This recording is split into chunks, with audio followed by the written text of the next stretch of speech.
Salmo de número 119, verso de número 1. Bem-aventurados os irrepreensíveis no seu caminho, que andam na lei do Senhor. Bem-aventurados os que guardam os seus testemunhos e o buscam de todo o coração. Não praticam iniquidade e andam nos seus caminhos. Tu ordenaste os teus preceitos para que cumpramos a risca.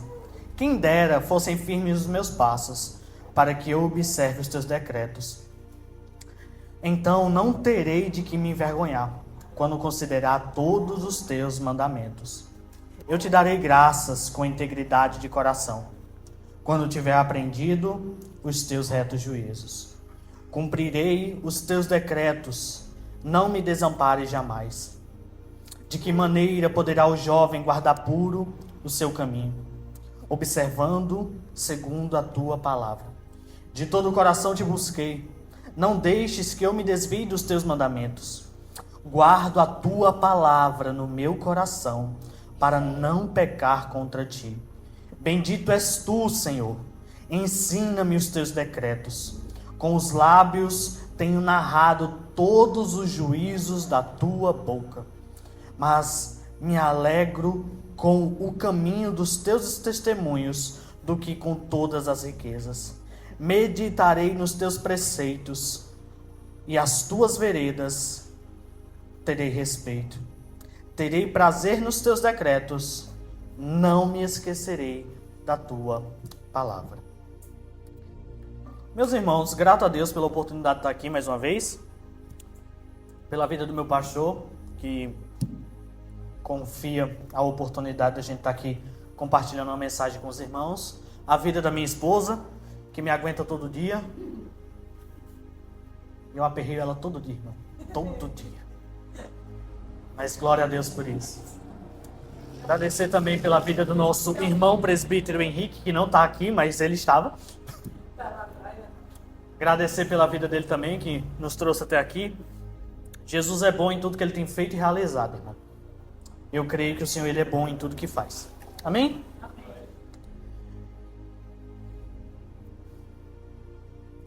Salmo de número 119. Irmão, a mensagem que eu tenho para compartilhar com você aqui hoje, ela tem como tema padrões esquecidos. Por qual motivo? Existem liturgias diferentes. Nós, como Assembleia de Deus, começamos o culto orando. Logo após a gente começa a cantar os hinos congregacionais, os hinos da harpa. Depois, a palavra da noite, né, a palavra oficial. Depois se dão as oportunidades para os órgãos, os irmãos, tudo mais. Depois a oração pelos dízimos e ofertas. O louvor, enquanto as ofertas são entregues. E logo após isso, a ministração da palavra. Alguns dias atrás, eu escutei uma frase que acontece bastante, e provavelmente você já ouviu em algum momento, como eu também já ouvi em vários momentos, que é o seguinte: quantas vezes eu não estive em um culto que ele estava abençoado, irmão? O louvor maravilhoso, as oportunidades, uma bênção. Deus já falou desde os hinos da harpa, até no hino que é cantado nos dízimos e as ofertas, Deus desceu no lugar, se fez presente, encheu a casa, teve batismo, teve um monte de coisa. E aí chega o ministro, aquele que vai pregar, e diz o seguinte: nós já ouvimos Deus falar até aqui, e eu creio que se os irmãos já fossem para casa, já estariam satisfeitos. Esses dias eu escutei isso no culto, e eu disse: não estou não. Estou satisfeito não. Porque um culto sem palavra não é um culto completo. Um culto sem palavra não é um culto que agrada a Deus.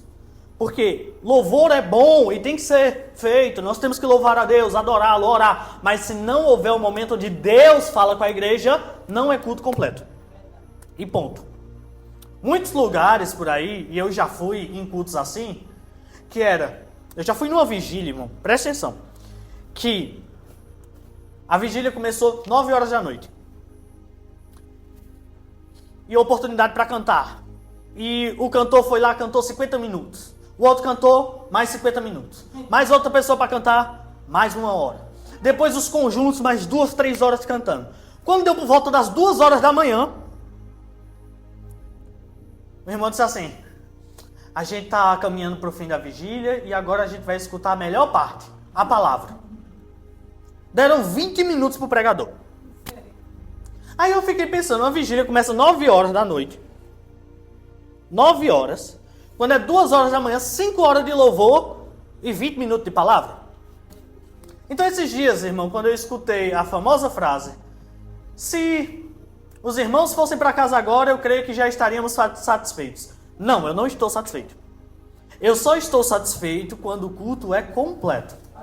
Ele precisa começar com oração, precisa ter os hinos congregacionais, precisa ter ali o louvor, a adoração, as oportunidades e precisa ter a palavra. Porque se a palavra não existir, o culto não foi completo. Se Deus não falar, o culto não foi completo.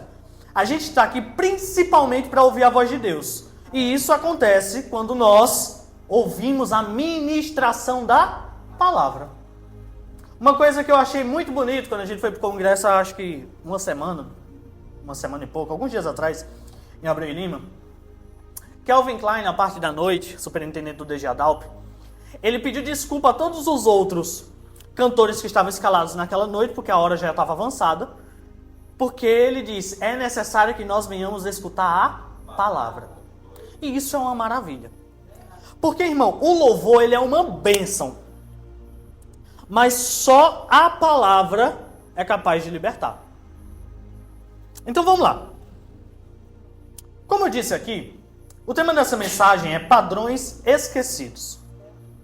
Existem muitas coisas que estão sendo deixadas de lado por muitos lugares, por muitas igrejas, muitas denominações. E a gente não pode deixar que isso aconteça.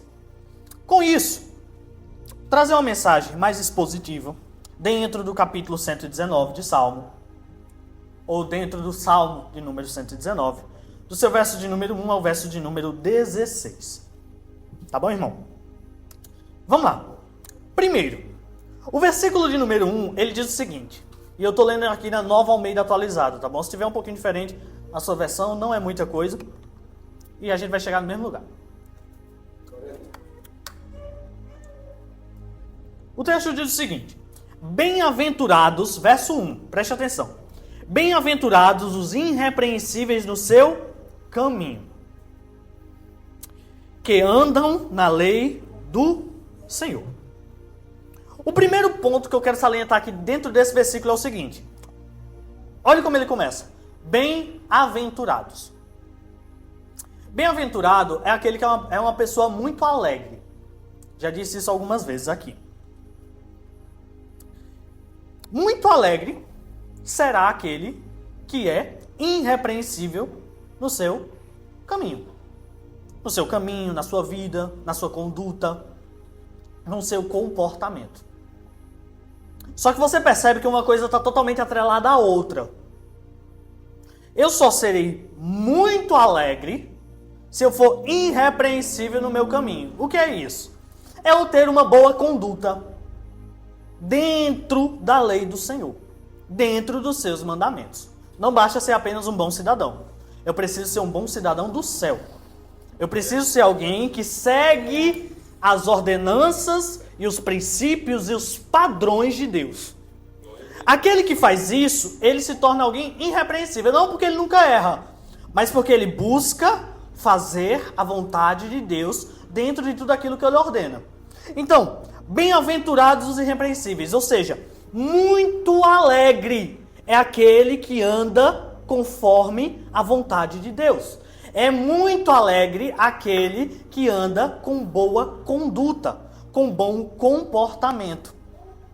Quem é bem comportado, quem é uma pessoa que tem uma boa conduta, quem anda no bom caminho, quem está tendo uma vida exemplar, segundo a palavra, será alguém bem-aventurado ou muito alegre. Andar no caminho correto implica dizer que você também se tornará uma pessoa extremamente alegre. Quanto mais eu obedeço ao Senhor, mais alegre eu me tornarei. Não porque não passo por lutas ou dificuldades, mas Porque existe uma promessa, existe uma consequência, existe um benefício para aquele que obedece. O verso 2, ele diz o seguinte: bem-aventurados, mais uma vez, muito alegres, os que guardam os seus testemunhos e o buscam de todo o coração. Muito alegre, extremamente alegre, será aquele que lembra daquilo que o Senhor tem feito. O que é, quando a pessoa vem contar testemunho, ela está contando o quê? O que Deus fez na vida dela. Quando ela vai contar um testemunho, é aquilo que aconteceu e ela viu e ela pode testemunhar a respeito daquilo. E o texto diz aqui, muito alegre os que guardam os seus testemunhos. Muito alegre aquele que não se esquece das bênçãos de Deus. Tem gente que é crente durante um tempo, mas quando passa por algumas dificuldades, ele começa a se afastar do Senhor aos pouquinhos. E se esquece de tudo que o Senhor já realizou sobre a sua vida. Só que muito alegre é aquele que não esquece do que Deus já realizou. É aquele que no momento de luta, ele lembra que Deus sempre esteve com ele. É aquele que no momento de dificuldade lembra, Deus fez isso, isso, isso e isso por mim. Se ele fez isso no passado, ele também fará agora no presente. Então, muito alegre é aquele que se lembra do que o Senhor realizou. Ou seja, não esquece dos feitos de Deus. Um bom cristão, ele não tem memória curta a respeito das coisas de Deus. No Antigo Testamento, o povo saiu do Egito. E existia um caminho. Historiadores dizem que mais ou menos 2 milhões de hebreus saíram de dentro do Egito. E você sabe muito bem que desses prováveis 2 milhões, só 2 entraram. E só entraram por quê? Porque esses 2 foram os únicos que não fizeram a mesma coisa que o resto. O que é que o resto fez? Ficou murmurando. Murmurando. Lembrando das coisas do Egito. Lembrando do que tinha de bonzinho no Egito. Lembrando das migalhas que eles recebiam como escravos. E querendo comparar o que estavam vivendo com aquilo que viviam. E se esqueceu o que Deus fez por eles. Aí o que é que aconteceu? Esses dias eu estava pesquisando, irmão, fazendo uma comparação entre... Fui no Google Maps mesmo. E fui ver a distância entre o lugar que eles saíram e o lugar que eles chegaram. A Bíblia relata que eles passaram 40 anos. Só que quando eu fui ver lá a distância de um lugar para o outro, é 40 dias a pé. Só que a Bíblia diz que Deus fez com que eles andassem em círculos no deserto. Para que toda aquela geração morresse. Os filhos deles entraram na Terra Prometida. Mas eles que murmuravam não. Você está vendo a consequência que gera quando a gente esquece do que Deus faz na vida da gente?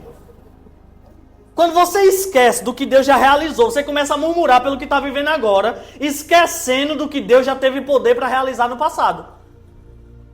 Quando se faz isso, você desagrada muito a Deus. Porque Ele já mostrou por A mais B que Ele é na sua vida. Aí chega um ponto que está tão difícil, tão complicado, e a gente fica, meu Deus, eu quero voltar para aquele tempo que eu era feliz. Eu quero voltar para aquele tempo que eu era feliz e não sabia. Eu quero voltar para aquele momento que eu tinha tal coisa, mas tinha umas dificuldades, mas eu tinha tal coisa. Mas na hora que estava vivendo aquele tempo, era doido para Deus tirar ele daquela situação. Aí depois que está vivendo outra batalha, quer voltar no passado. Só que Deus, Ele não chama o seu povo para retroceder, irmão. Deus sempre chamou o seu povo para avançar. Sempre para continuar. Lembra quando o povo saiu do Egito e teve que o Mar Vermelho ser aberto? O mar abriu só para passar avançando, porque se quisesse voltar não tinha mais. Porque o mar já estava fechado. Deus nos direciona para avançar, não para retroceder, irmão. Deus quer que a gente amadureça, desenvolva, cresça e avance.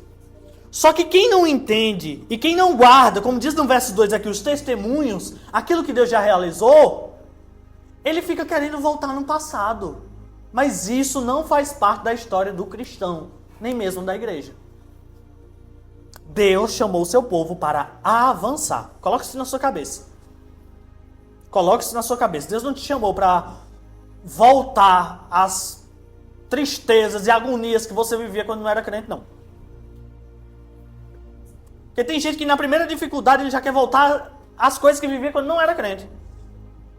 Então tome muito cuidado com isso. Verso de número 3. Não, verso de número 2 ainda, a parte B. Muito alegres os que guardam os seus testemunhos, é o primeiro ponto.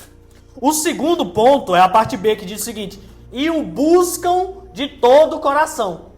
Quem é muito alegre em Deus, o busca de todo o coração. E o que é buscar de todo o coração, irmão? É aquele indivíduo que busca ter experiência com Deus. A tão chamada intimidade que a gente fala. Muito alegre é aquele que busca conhecer mais a Deus. Muito alegre é aquele que busca ter mais intimidade com Deus. Conhecer mais a respeito dos seus atributos, do seu caráter e da sua personalidade. Tem gente que acha que para poder se alegrar, irmão, ele tem que se entupir de álcool. Tem gente na minha família, eu digo mesmo, irmão, tô nem aí. Tem gente na minha família que, se não tiver cachaça no lugar, ele não vai. Esses dias teve uma confraternização da minha família no sítio do meu avô e lá não entra bebida. Porque a maior parte dos meus parentes, pela parte do meu pai e do meu avô, são tudo crente. Então não entra bebida lá. Graças a Deus. E aí foi convidada uma parente da gente e ela disse: vai ter cachaça? A gente disse: não, aqui não entra bebida. Ela: pois não presta.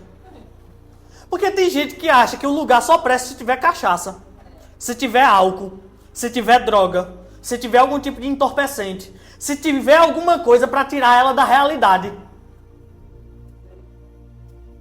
Só que é muito claro quando a gente lê a Escritura, verso 2, bem-aventurado, muito alegre é aquele que busca o Senhor de todo o coração. A experiência com Deus é muito melhor do que a experiência que o álcool possibilita sobre os neurônios de uma pessoa. Nós estamos de forma totalmente consciente, sem fugir da realidade, mas entendendo que a realidade que vivemos pode ser totalmente alterada pelo nosso Deus. Mas o álcool, o que é que ele faz? Ele tem a capacidade de camuflar a situação e não de resolvê-la. Porque o diabo age assim sobre a vida das pessoas. Ele não quer resolver, ele quer camuflar para que ela se perca sem perceber. Mas Deus, ele nos tira dessa cegueira e nos mostra que ter a experiência com Deus realmente muda o jogo. Realmente muda as coisas. Por isso que muito alegre é aquele que, além de lembrar do que o Senhor faz, o busca de todo o coração. O verso 3, ele diz o seguinte: não praticam iniquidade. Iniquidade aqui é pecado consciente, viu, irmão? Preste atenção nisso daqui. E andam nos seus caminhos. Primeiro, quando ele diz aqui, não praticam iniquidade, ele está falando justamente, não vivem de forma que tem prazer no pecado praticado. Porque todos nós somos pecadores e pecamos muitas vezes sem nem mesmo perceber. Iniquidade não é o pecado em si, iniquidade é o pecado consciente. Eu sei que isso é pecado, eu sei que está errado, mas eu tenho prazer em fazer o que é incorreto. Isso é iniquidade. Primeiro, aquele que é muito alegre, ele nunca terá prazer no pecado. Aquele que é muito alegre em Deus, aquele que é bem-aventurado em Deus, aquele que anda com Deus e busca Ele de todo o coração, ele nunca se alegra com o pecado. Quando ele cai, ele se entristece, porque ele sabe que aquilo não condiz com o que Deus quer para a vida dele. Outro ponto aqui importante. E andam nos seus caminhos. Ou seja, vivem ao contrário do caminho do pecado. Quando ele diz aqui, e andam nos seus caminhos, não é no caminho da iniquidade, é no caminho dos preceitos do Senhor. Aquele que não vive aquele que não pratica iniquidade, mas anda nos caminhos do Senhor, esse é bem-aventurado. O verso 4, ele diz o seguinte: Tu ordenaste os teus preceitos, para que os cumpramos à risca. Isso aqui é uma das coisas mais importantes que a gente tem que entender. Tu ordenaste os teus preceitos, ou seja, Deus determinou um padrão a ser seguido. Lembra quando Paulo disse: Sejam meus imitadores, como sou eu de Cristo? O que é que acontece? Deus definiu, determinou, projetou, criou, formou um padrão a ser copiado, a ser seguido. Ele deixou de forma muito clara e específica que existe uma forma correta de se viver. Aí tem muita gente hoje que diz: Deus é só amor. Não, Deus não é só amor. Você sabe muito bem disso. O que importa é eu ser feliz. Não, não é isso. A minha fé pode ser diferente da sua. O que importa é que todos os caminhos levam a Deus. Quem disse isso? Já escutei muita gente chegando em mim dizendo: Deus quer a nossa felicidade. Não, Deus tem um padrão. Deus tem um padrão. E o texto diz assim: Ordenaste os teus preceitos para que o cumpramos à risca. Isso significa o quê? Que Deus, além de criar esse padrão, Ele também espera que nós venhamos andar nesse padrão. Deus não iria criar algo com a intenção unicamente de informar. Ele espera que nós venhamos seguir aquilo que Ele tem nos ordenado. Ele nos direciona a ter uma conduta excelente. O cristão, ele não vive conforme os padrões do mundo. Lembra de Romanos 12? Não vivam conforme os padrões deste mundo, mas deixai-vos serem transformados pela renovação da mente. Então, o crente, ele anda de uma forma totalmente diferente do que o mundo anda. Ele fala diferente, ele anda diferente, se veste diferente, comunica diferente, se comporta diferente, faz diferente, trabalha diferente. Ele é diferente. Aleluia! Por quê, irmão? Porque Deus criou um padrão para isso. Lembra que o tema dessa mensagem aqui é padrões esquecidos? Porque é uma coisa que eu estou vendo muito e está me preocupando o tempo inteiro. O tempo inteiro. Porque a quantidade de gente que eu estou vendo falando coisas terríveis a respeito da Escritura. Deus, ele vai salvar todo mundo. Irmão, se Deus for salvar todo mundo, sem nem precisar de uma colaboração da nossa parte, para que ser crente? Eu ia viver... Irmão, pelo amor de Deus, eu ia viver todo desmantelado. Você ia viver todo desmantelado. Porque, afinal de contas, vai ser salvo de todo jeito? Só que isso não existe, irmão. Existe um padrão definido por Deus. E me preocupa muito como as pessoas hoje estão esquecendo dos padrões que Deus definiu. As palavras, as pregações lá do primeiro século eram pregações de exortação, de comunidade, de unidade. Hoje, as igrejas mais lotadas são pregações a respeito de você dá e recebe. Se você fizer isso, Deus vai fazer aquilo. São pregações relacionadas à barganha. São pregações relacionadas a misticismo. Traga um dinheiro dentro do envelope e você vai conseguir uma bênção na sua vida. Tragam uma foto de uma pessoa, porque eu já vi isso, meu irmão, já fui na igreja, que era pra gente levar um envelope com a foto de alguém que a gente queria que se convertesse e botar um dinheiro dentro. E isso era um voto de fé, porque o pastor ia pegar todos aqueles envelopes e levar para o monte. Pelo amor de Deus, irmão, eu não preciso ir para o monte para Deus ouvir minha oração, não. Nem mandar uma carta no meu lugar, não. Eu tenho livre acesso ao Pai, eu posso falar com Ele. E me preocupa muito, porque está cada vez mais entrando dentro das igrejas uma conduta fora dos padrões que Deus estabeleceu. Presta atenção, irmão. Entenda uma coisa. Cada dia que passa eu vejo as pessoas dizendo mais e mais assim: pra que casar? Tu vai estragar a tua vida. Irmão, já escutei muito isso. Crente não precisa casar não, porque casamento é só uma tristeza. Começa bom, depois fica tudo ruim. Pelo amor de Deus, irmão, o casamento é um plano definido por Deus e um padrão estabelecido por Ele. Parece que o diabo, ele está tentando colocar na cabeça até dos crentes que o plano de Deus não presta. Pelo amor de Deus. Será mesmo que nós, como crentes, como cristãos, como igreja, vamos deixar o mundo definir a forma que nós temos que nos conduzir? Não é o mundo que define como a gente anda, irmão. É Cristo que determinou o padrão. Eu vejo um monte de gente dizendo assim, eu não quero ter filho não. Meu Deus do céu.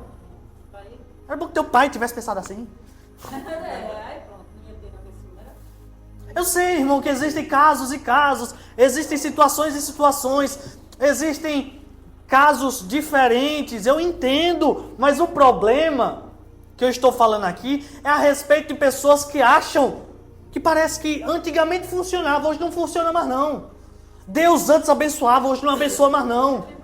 Antes Deus fazia, hoje não faz mais não. Hoje os tempos são diferentes. Hoje o pessoal está casando e descasando como se fosse qualquer coisa. Hoje as pessoas olham para a palavra de Deus e dizem, não é bem assim. Não, continua sendo do mesmo jeito. Ele estabeleceu os seus padrões para que nós venhamos a segui-los. É uma tristeza quando nós olhamos para dentro de muitas igrejas e as pessoas parecem que esqueceram do que Deus realiza, do que Deus faz, da palavra verdadeira, da doutrina correta. Isso é tão triste, irmão. Irmão, meu Deus do céu. Eu fico destruído com esse tipo de coisa, para não ficar extremamente irritado. Eu fico estressado, irmão. Veja o que é que diz a continuação do texto. Ele diz para que a gente venha cumprir a risca. No verso de número 4. No verso de número 5 diz o seguinte: quem dera fossem firmes os meus passos, para que eu observe os teus decretos. O que é isso aqui, irmão?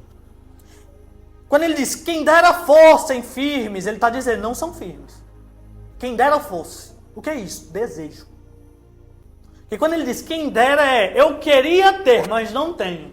Ele está dizendo aqui, quem dera fossem firmes os meus passos. Porque um bom crente, ele não está satisfeito com o ambiente que ele já está. Com o nível que ele já está.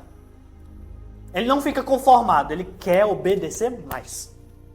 Um bom crente, ele não diz, eu já sou um crente muito bom, então paro por aqui. Não, um bom crente, ele permanece querendo mais. Aleluia. Permanece querendo obedecer mais. Um bom crente nunca está conformado com o seu nível de obediência. Ele sempre vai querer mais um pouco. Ele sempre vai querer olhar e dizer, meu Deus, eu estou bem, mas onde é que eu posso melhorar? Porque a gente só vai chegar na perfeição, irmão, quando o nosso corpo for glorificado. Até lá tem coisa para mudar. Até lá tem coisa para melhorar. Até lá tem coisa para amadurecer. Glória a Deus. Porque uma coisa que eu vejo muito hoje é o seguinte, provavelmente você já viu também. É crente que chega e diz assim, eu tenho 30 anos de crente, mas tem atitude de menino. Quantos lugares eu chego e tem aquele missionário consagrado por ele mesmo? Chega lá e diz assim, eu tenho 20 anos de crente, eu tenho 15 anos de crente, eu tenho não sei quantos anos de crente. Meu filho, não é sobre o tanto de tempo que você tem, é sobre a maturidade. É sobre amadurecer. Não tem problema nenhum ser imaturo, tá, irmão? Porque todo mundo passa pelo processo da imaturidade. O problema é já ter idade de adulto e permanecer tendo atitude de criança. Esse é o problema. É a gente não se comunicar da forma correta a ponto de, eu tenho 20 anos de crente, mas o que eu falo, o que eu prego, o que eu sou, não reflete isso. Quem dera fossem firmes os meus passos. É necessário que o crente queira mais. Queira muito mais. Verso 6 diz: então não terei de que me envergonhar. A consequência de obedecer é não ser envergonhado diante de Deus. Porque você que é crente, com certeza já foi envergonhado em algum momento, alguém já tirou sarro com a sua cara, alguém já criticou a sua fé e tudo mais. Mas quando ele diz aqui não ser envergonhado, é não ser envergonhado diante de Deus. Em que sentido? Quando você chegar naquele grande dia, você vai entrar. Não vai ser como aqueles que chegam lá e disseram: profetizei, fiz não sei o que, expulsei demônio, dei pirueta, fiz um monte de coisa. Aí Jesus olha assim de: apartai-vos de mim, vós que praticais iniquidade, pois eu não vos conheço. Ponto. E não tem conversa, não tem diálogo, não tem recurso, não tem nada. Mas a consequência de obedecer, de buscar essa obediência, de desenvolver cada vez mais essa obediência, é não ser envergonhado nesse momento. É chegar lá e dizer, e escutar do Senhor, servo bom e fiel. Esse é o nosso objetivo. O meu objetivo, irmão, não é fazer um monte de milagre, sinal e chegar lá e depois não entrar.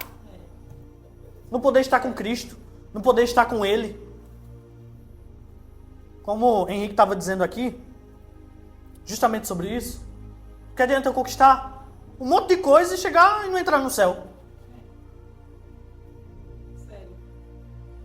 Se conseguir entrar na melhor faculdade do mundo e não entrar no céu, não deu em nada. Conseguir ter a melhor empresa do mundo e não entrar no céu, não deu em nada. E o pior, irmão, que isso acontece até com quem é crente. Esse caso que eu acabei de relatar sobre Jesus mandando essas pessoas saírem, são pessoas que tinham consciência que o nome de Jesus curava. São pessoas que tinham consciência que o nome de Jesus libertava. São pessoas que tinham consciência que o nome de Jesus expulsava demônios. Quem é que tem essa consciência? É crente. Aí vai ter crente que não vai entrar no céu? Pois é. Por quê? É tão crente porque esse texto diz assim: apartai-vos de mim, vós que praticais a iniquidade. Iniquidade, pecado consciente. Só tem consciência de pecado quem tem conhecimento a respeito do pecado. Quem não é crente não teve essa libertação. Então a gente tem que ter esse cuidado para que a gente desenvolva cada vez mais. Não terei do que me envergonhar quando considerar todos os teus mandamentos. Quando for olhado o que Deus ordena, a sua vida vai estar pautada dentro daquilo. E isso vai fazer com que você não se envergonhe. Verso 7, eu te darei graças com integridade de coração, quando tiver aprendido os teus retos juízos. Isso aqui é maravilhoso. Outra consequência de obedecer a Deus, de andar nos seus padrões, é dar graças a Deus com integridade de coração. Integridade vem de inteiro. De coração inteiro, de coração de uma adoração total, de limpeza total. Porque, irmão, se tem uma coisa que uma pessoa não faz direito, é quando ela é um pé na igreja e um pé no mundo. Quando ela serve a esses dois senhores, vamos dizer assim, está servindo a igreja e servindo ao mundo, ela não tem paz. Sabe por quê? Porque ela tem um pouco da consciência de pecado. Ok? E ela também tem um pouco do prazer no pecado. Aí é uma tristeza, porque ela vai pecar, ela não consegue pecar, porque a cabeça dela fica com peso na consciência. Ela não consegue pecar com intensidade, porque ela fica lembrando da igreja. Eita, o pastor falou aquilo naquele dia, ó. E eu tô aqui. Mas ela tenta forçar pra ficar ali. Aí quando vai adorar, no que ela levanta a mão, o diabo vai lá no ouvido da pessoa. E de forma acusativa mesmo. Mas tu não faz aquilo no mundo? A pessoa nem peca direito, nem adora direito. Porque quando tá no mundo, tá pensando na igreja. Quando tá na igreja, tá pensando no mundo. Quem vive nesses dois ambientes nunca tem paz. Mas graças a Deus, irmão, que aqui só tem crente que tem paz. Graças a Deus por isso, irmão. Tenho fé em Jesus nisso. Porque quando nós servimos unicamente a Deus, somos bem-aventurados, muito alegres, caminhamos com paz. O texto continua dizendo o seguinte: cumprirei os teus decretos, não me desampares jamais. Quando eu passo a obedecer e cumprir o que Deus tem me ordenado, eu posso com liberdade pedir que Ele nunca me deixe.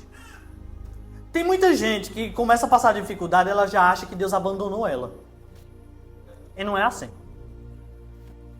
Mas quem anda segundo os padrões de Deus, ela tem uma consciência tão clara, tão clara, tão clara, que ela consegue orar e dizer: Deus, não me desampares. Eu sei que o Senhor está comigo. Eu sei que o Senhor está me ouvindo. Tem gente que já desistiu tanto da vida porque ela nem ora, porque ela acha que Deus não escuta. Mas quem vive num padrão de Deus, quem vive nos padrões que Ele estabeleceu, é uma maravilha. Porque Ele se entristece sim. Porque todo mundo aqui se entristece. Eu não estou falando que você vai viver alegria o tempo todo.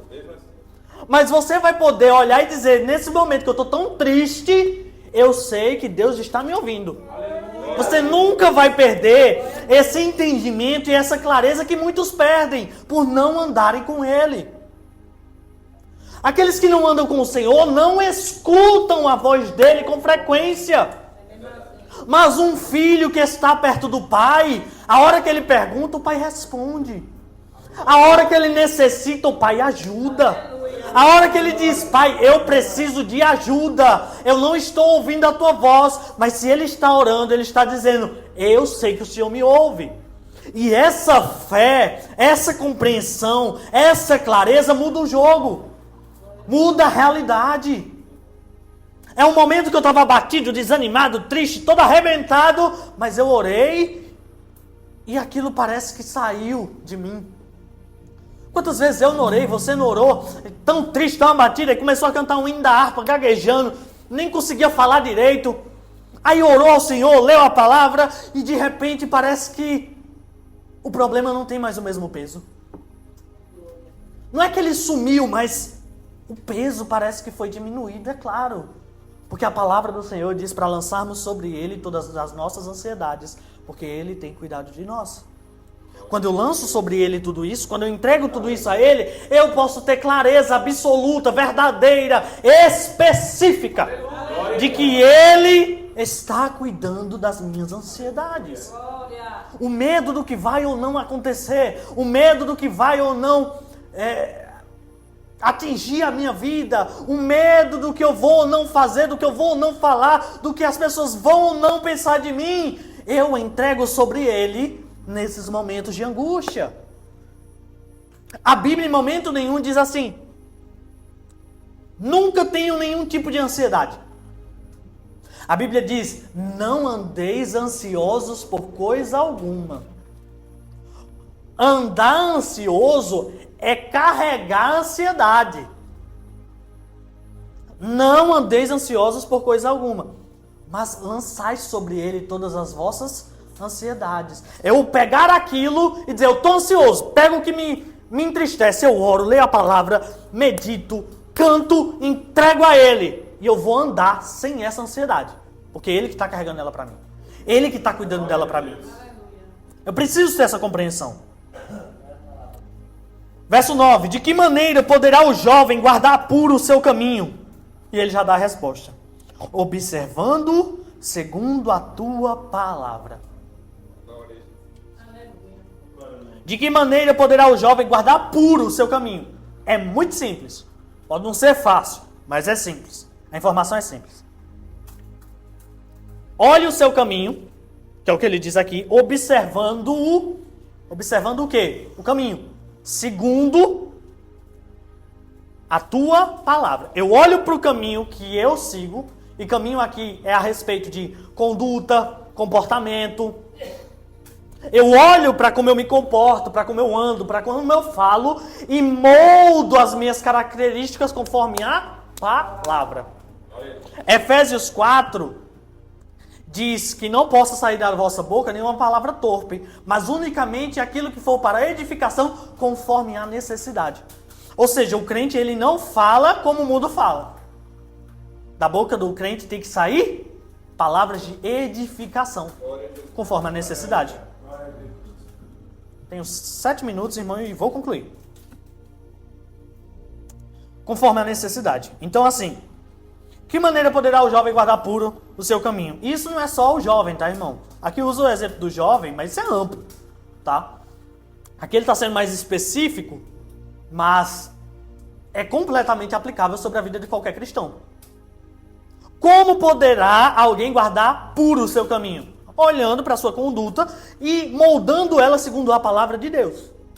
A palavra de Deus diz que é por falar palavrão? Não, ela diz que não sai da vossa boca nenhuma palavra torpe ou torta, que foge do caminho do Senhor, que foge dos preceitos do Senhor.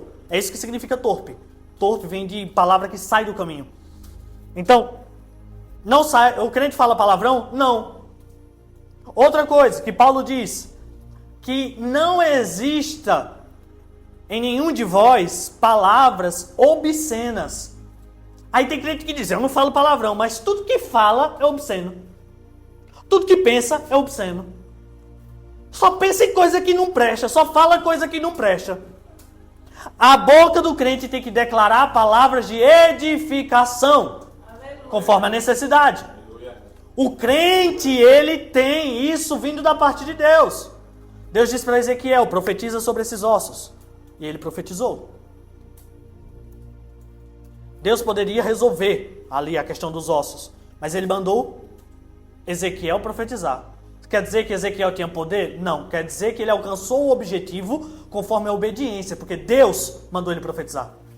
Quando eu estou dentro da vontade de Deus, dentro do padrão de Deus, o que ele me manda fazer gera resultado, porque eu estou obedecendo a ele. Tem gente que diz assim, declare sobre a sua vida. Não, o nome disso é confissão positiva. Eu tenho que declarar palavras de vida, palavras de bênção, palavras de edificação, conforme a necessidade do que Deus me orienta. A palavra diz para que a gente abençoe os nossos inimigos e não vos amaldiçoe. Então, existe uma direção clara do que eu tenho que declarar, o que eu tenho que profetizar, o que eu tenho que falar, mas é tudo perante a palavra. Tem lugares que eles esqueceram esse tipo de padrão e eles acham que é assim. Declare que vai acontecer, declare que vai fazer, bote a mão na sua cabeça que vai acontecer, diga assim, Deus vai fazer tal coisa. Só vai acontecer aquilo que o Senhor quer que aconteça. Eu tenho um problema muito grande quando eu escuto mensagens do tipo, bote a mão no seu coração e declare sobre a sua vida. Eu não tenho poder nenhum. Se você me mostrar segundo a palavra, ok, mas se for só a ideia do ministro, do pregador, eu não aceito isso. Porque para mim, tudo que foge da palavra, eu não sou obrigado a aceitar. Não sou obrigado a aceitar. Como pode alguém guardar puro o seu caminho? Observando o seu caminho segundo a sua palavra. Outro ponto. E a gente pula para o último versículo que eu vou ler aqui. Verso de número 11. Verso de número 11. Guardo a tua palavra no meu coração, para não pecar contra ti. O que é isso aqui? É colocar no mais íntimo do meu ser a sua palavra. Porque quando eu coloco no mais íntimo do meu ser, a forma como eu ando está alinhada com a vontade de Deus. A forma como eu falo está alinhada com a vontade de Deus. A forma como eu trato as pessoas está alinhada com a vontade de Deus. A forma como eu comunico com a minha família, comunico com a minha liderança, comunico com as pessoas, falo, prego, canto, vivo, trabalho, ando, tudo estará alinhado segundo a sua vontade. Quando eu guardo a Escritura, a sua palavra dentro de mim e faço com que ela se torne parte da minha característica, isso é extraordinário. O coração é responsável para quê, irmão? Bombear sangue. Se ele parar de bombear sangue, a gente morre. E o sangue passa por todo o nosso corpo. Quando a Bíblia diz guardar em nosso coração, está justamente falando a respeito de um lugar que necessita de muita atenção, de um lugar primordial, de um lugar especial. Do mesmo jeito que o sangue corre nas minhas veias, no meu corpo inteiro, e sem ele eu não consigo estar vivo, a palavra do Senhor, guardada em meu coração, tem que ser do mesmo jeito. Ela tem que passar dentro das minhas veias. Ela tem que estar fazendo com que eu permaneça vivo. E sem ela, eu não conseguirei viver. Aí o que é que acontece? Eu chego no lugar onde tem uma tentação. Não caio, porque a palavra está dentro de mim. Eu chego em um lugar e existe um problema. Eu não me irrito e eu não me iro, porque a palavra dele está dentro de mim. Alguém me xinga, fala um monte de coisa, e a minha vontade é de dar um tabefe na cara da pessoa. Mas eu não o faço, porque a palavra de Deus está dentro de mim. É sobre isso, irmão. Como eu disse, muitos e muitos lugares estão esquecendo disso aqui, ó, da Escritura. Tudo que foge dela eu não sou obrigado a aceitar. Ah, Deus me mostrou que eu tenho que abrir a Bíblia em qualquer lugar e fazer assim e Ele vai me dar a palavra. Eu não sou obrigado a aceitar esse tipo de teologia. Não sou. Deus me falou que isso e isso e isso vai acontecer. Amém. Se for uma profecia, se realmente vem da parte de Deus, se cumprirá segundo a sua vontade, mas eu não sou obrigado a aceitar. Ah, eu acho que tal coisa não é para ser feito, porque Deus me revelou em sonho, que não sei o que, que não sei o que, que não sei o que. A teologia que eu sigo, a palavra que eu sigo, a minha conduta está baseada aqui. Aleluia. Não é no achismo de ninguém. Ah, eu acho que Deus não se importa com isso. Isso aqui diz que se importa. Para mim Deus não se importa se a pessoa está casando certo ou você está morando junto. Deus não se importa, o que importa é o amor. O que importa é que tem gente que casa na igreja e a casa dela é o inferno. Pois é, mas você não pode se nivelar por aquilo que é ruim. O seu padrão é a Escritura. A Escritura diz que o crente tem que andar com conduta, com verdade, com alegria, com bondade, não ter olhar obsceno. A Bíblia diz que a pessoa que tem olhos impuros, para ela tudo é impuro. Mas para quem tem olhos puros, para ela tudo é puro. Tem gente que anda para todo canto, só vê maldade. Mas o crente é diferente. Porque ele tem um Deus que mostra que ainda que o mundo esteja imerso em trevas, o Senhor ainda é bom sobre todas as coisas. Que nós possamos não nos esquecer desses padrões. O padrão da verdade, o padrão da conduta, o padrão do caminho correto, o padrão da boa fala, da boa comunicação. Irmão, não aceite qualquer coisa não. O que não está escrito não precisa ser aceito. Não precisa. O que não está escrito não precisa ser aceito. A igreja verdadeira, ela está aqui. Aleluia. Na sua palavra. E nada além disso. Nada além disso. Amém? Amém. Que Deus nos abençoe.